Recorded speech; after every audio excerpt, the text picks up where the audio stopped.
the eye poke situation. I mean, given what happened at UFC 321 with Tom Aspinall, right? So there's a lot to talk about. Obviously, for anyone that didn't see it, Waldo Cortez Acosta going up against Tom Aspinall's teammate, who at media day said he didn't understand it because he's had 33 professional fights and never poked anybody in the eye. In the first round, he backs up Waldo, unloads with a long, great, impressive, fast, powerful combination.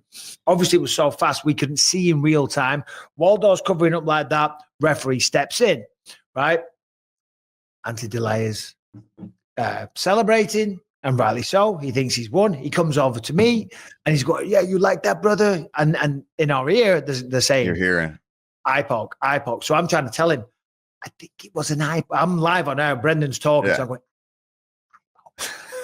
and he's going, yeah. And I'm like, no, bro, you haven't won. You're going to be disappointed.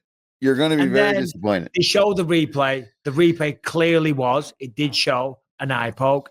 Not intentional, once again, but sadly, this does happen.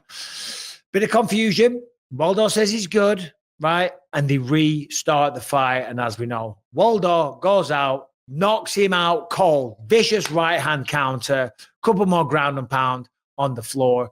Delaya goes to sleep. Waldo Acosta, starts celebrating and all the rest of it. What was your take watching at home? I was shocked that they decided to restart a fight that had been called off from a foul that they missed. What is the rule on all of this was my only confusion with this. Do I mind moving forward if we start to do something like this? I'm not even sure yet, because what if it goes the other way, right? Costa just eats all these shots, gets technically finished after the eye poke, which was a foul, 100%. Should have been stopped in the moment, but it wasn't. Then the fight's called off. What if he goes out there after that and eats more shots, gets KO'd again, and he can't see as well now? So now he's almost had 2 KOs in one fight. That's where MMA is different. You can't just say, oh, we'll go to instant replay and run it back. There's damage that these guys are taking when they go back out there with potentially blurred vision. However, that being said, whatever. I was riding the storm and I'm thinking, okay, we're going to restart this. This is uncharted territory. I've never heard of this happening before. But sure, fair play to him for sucking it up and trying to go out there. The fights, he gets a second chance at winning this fight. And then I lost my mind when he landed the shot. But then immediately felt awful for his opponent, thinking he had to go through all that too, all those ups and downs, all those emotions. I just want clarity on.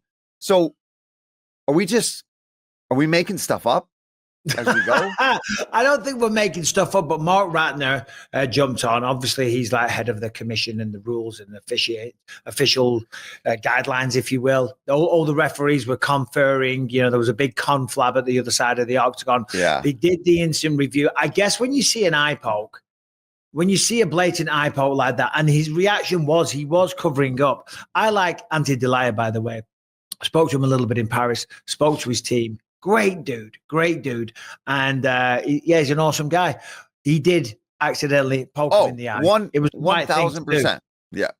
But it does bring me back to just recently in Rio when Joel Alvarez dropped his opponent, right? And he claimed it was an eye poke, but he dropped him and the fight could have been over. But then they carried that one on. So if they're going to continue it there, right, then it should have gone the other way. When Joel Alvarez, it should have been, no, you got finished. You got dropped. Yeah. You know what I'm saying? So that was fair. Exactly. Because that was a fair shot. Yeah. So it should have been like, oh, no, never mind. That fight is over. Whereas in this one, it makes more sense because it was a bad eye poke. It was a foul that we saw, that they saw the instant replay. I just hope that we're going to get some consistency, like you're saying, with the non-eye poke foul that happened in Brazil, where the fight gets to continue when it should have been stopped. And this one was stopped. Let me speak, Paul. Let me speak. So, yeah, I don't know. Yeah. Well, Herb Dean has been making some comments. He said there is going to be some changes and some rules, and something's definitely going to happen regarding the eye pokes. So I'm going to reach out to Herb and see if we can get him on the podcast next week, because I think he'd be great to speak to, or Mark Goddard. We'll get one of those guys on the show.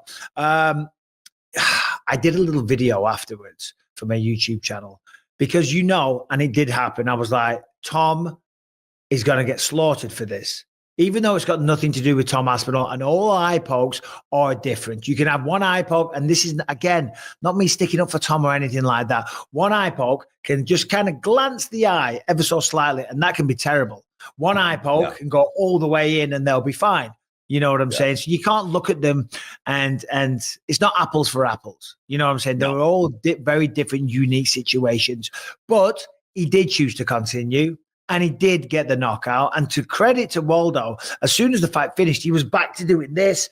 And his eye was a mess afterwards. He was in a lot of pain, but he chose to fight.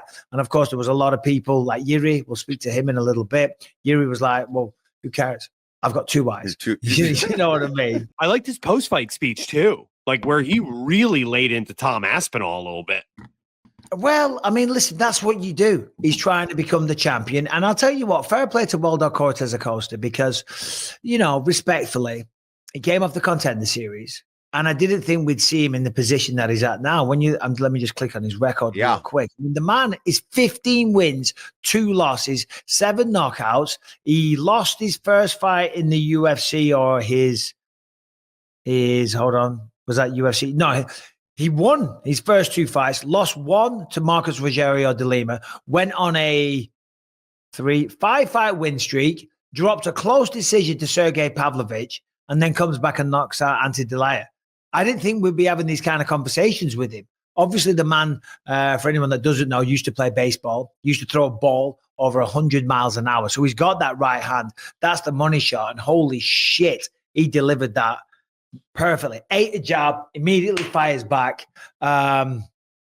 Incredible work, man. It really is. But bit of a crazy scenario. Yeah, just chaos, right?